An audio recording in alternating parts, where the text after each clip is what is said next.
Hello అండి, అందరికీ నమస్కారం.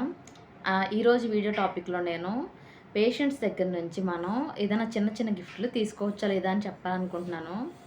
అంటే మామూలుగా అయితే తీసుకోరులేండి. ఎగ్జాంపుల్‌కి ఇప్పుడు మన దేశంలో అనుకోండి, కొంతమంది ఏం చేస్తారంటే చిన్న చిన్న టౌన్స్‌లో గట్రా నాకు తెలిసినంత వరకు నా ఫ్రెండ్స్ సర్కిల్‌లో నాకు తెలిసినంత వరకు ఏం చేస్తారంటే, వాళ్ళకి నచ్చిన స్టాఫ్‌కి వాళ్ళ సర్వీస్ నచ్చితే వెళ్ళే ముందు కొంచెం మనీ అనో లేదంటే కొంచెం స్పెషల్‌గా వాళ్ళ కోసమని ఫ్రూట్సో, స్వీట్సో తెప్పించడం అలా చేస్తారనమాట.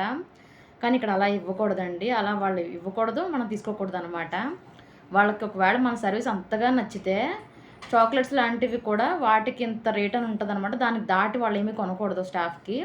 వార్డ్‌లో ఎంతమంది ఉన్నారో అంతమందికి కూడా కొనిచ్చేలాగా అయితే వాళ్ళు ఇవ్వాలి. లేదంటే స్పెసిఫిక్‌గా ఒక్కరికని చెప్పి కొన్ని తీసుకొచ్చి ఇవ్వడం అలాంటివి ఇవ్వకూడదనమాట. ఒకవేళ వాళ్ళకి అంతగా నచ్చితే ఒక ఫీడ్‌బ్యాక్ ఫార్మ్ ఇస్తారు. ఆ ఫీడ్‌బ్యాక్ ఫార్మ్‌లో మాకు ఈ స్టాఫ్ సర్వీస్ బాగా నచ్చింది అని చెప్పి వాళ్ళు రాసుకోవచ్చు. ఎంతమంది పేర్లైనా రాసుకోవచ్చు. అలా ఉంటదనమాట. అది తప్ప వాళ్ళు పర్సనల్‌గా గిఫ్ట్‌లు ఇవ్వడమని, మనీ ఇవ్వడమని, లేదంటే కొంచెం ఫుడ్ ఐటెమ్స్ వాళ్ళ కోసం పని కట్టుకొని కొనుక్కొని తీసుకొచ్చివ్వడం అలాంటివి చేయకూడదనమాట. అంటే ఇప్పుడు రీసెంట్‌గా ఒక ఇన్సిడెంట్ జరిగింది, దాన్ని బట్టి చెప్తున్నాను నేను.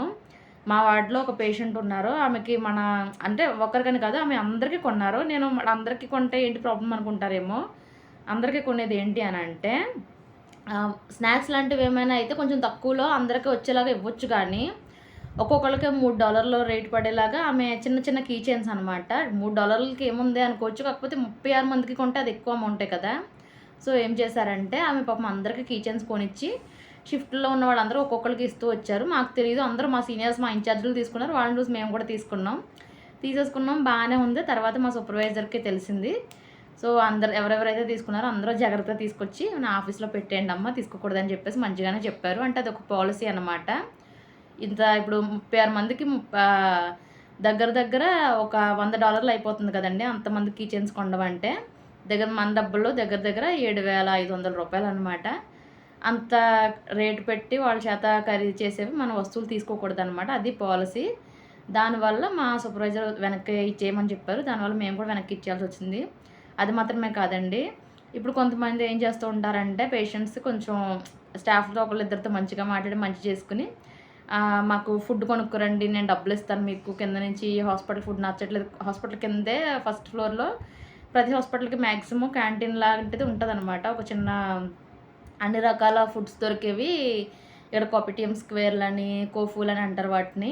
అవి రెస్టారెంట్‌లే. కాకపోతే ఒకే దాంట్లో 10, 15 రకాల షాపులుంటాయి. అన్ని రకాల ఫుడ్స్ దొరుకుతాయనమాట. అన్ని దేశాలవి దొరుకుతాయి మాక్సిమము. అలాంటి చోటుకెళ్ళి నాకు ఫుడ్ కొనుక్కొని తీసుకురా అని కూడా అడిగేవాళ్ళుంటారు. అది కూడా మనం అంటే మా హాస్పిటల్ పాలిసీ అయితే చెప్తున్నాను. మిగిలిన హాస్పిటల్ పాలిసీ నాకంత స్పెసిఫిక్‌గా తెలీదు గానీ, ఆమె చెప్పిన దాన్ని బట్టి ఏంటంటే, వేరే హాస్పిటల్ ఆమె ఉన్నప్పుడు అలా కొనుక్కొని తీసుకొచ్చి ఇచ్చేవారంట స్టాఫు. కానీ మా హాస్పిటల్‌లో వేరే అమ్మాయి మన తెలుగమ్మాయే అనమాట. పేషెంట్ పాపం కిడ్నీ డయాలిసిస్ చేయించుకునే పేషెంటు. కొంచెం షుగర్ కూడా ఉంది ఆమెకి. పాపం బాగా బతిమాలిందంట. నాకు వాళ్ళిచ్చే ఫుడ్ సరిపోవట్లేదు, తక్కువ ఇస్తున్నారు రైస్ అని చెప్పి. ఈమెకేదో జాలి కలిగి ఆ ఫుడ్ కొన్ని ఇవ్వడం వల్ల దానికోసం కూడా ఇష్యూ అయింది. సో, దాన్ని బట్టి ఏంటి అనంటే పేషెంట్స్ మరి బయట ఫుడ్‌లో ఇక్కడంటే హాస్పిటల్‌లో డైట్ రెస్ట్రిక్షన్ ఉంటది. సాల్ట్ తక్కువేయాలని, షుగర్ తక్కువేయాలని, పేషెంట్ కండిషన్ బట్టి వాళ్ళ కిడ్నీ ప్రాబ్లమ్ ఉంటే దాంట్లో లిక్విడ్స్ తక్కువుండాలని, లిక్విడ్ డైట్ అసలు ఉండొద్దని చెప్పేసి అలా కొన్ని రెస్ట్రిక్షన్స్ ఉంటాయి కదా! దాన్ని బట్టి వాళ్ళు ఫుడ్డు మెనూ డిసైడ్ చేసి అది ఇస్తారు. మరి బయట ఫుడ్ ఆ రెస్ట్రిక్షన్ ఏమి ఉండదు కదా! ఎవరు తింటే వాళ్ళకేంటి, వాళ్ళు అమ్ముతారు, మనం కొనుక్కుంటాం అంతవరకే. పేషెంట్‌గా బయట వాళ్ళకని వాళ్ళకి తెలీదు. మనము చెప్పము. సో, కాబట్టి మనం కొనివ్వకూడదనమాట పేషెంట్‌కి. మన డబ్బులు వాళ్ళ దగ్గర తీసుకొనెళ్ళి కొనివ్వడం లాంటి పనులు కూడా చేయకూడదు.